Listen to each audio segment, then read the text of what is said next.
Maswerteng gabi po mga ka-STL. Narito na po ang resulta ng STL Laguna para sa araw na to, 3rd draw November 27, 2024. Araw ng Miyerkules, naway ang mga natayaan nyo pong mga numero kanina ay manalo nawa ngayong gabing ito, 8 PM. Kaya kunin nyo na po yung mga tickets.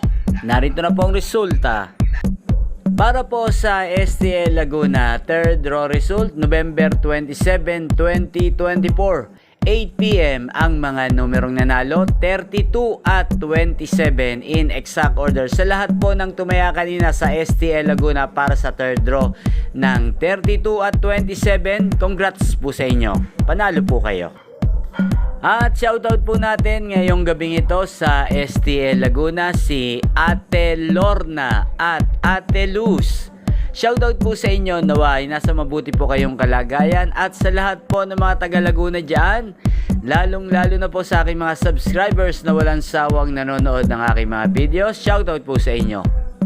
Inyo pong napanood ang resulta ng STL Laguna sa channel na to, Roderick Hernandez TV. Maraming salamat po sa patuloy nyo pong panonood at pagsuporta sa aking channel. Huwag pong kalimutang mag-subscribe. Thank you for watching. Sa mga nais pong ma-shoutout po sa channel na to, mag-comment lang po kayo. Shoutout ko po kayo bukas. At muli, magkita-kita po muli tayo bukas ng alas 11 ng umaga dito po sa channel na to. Thank you for watching.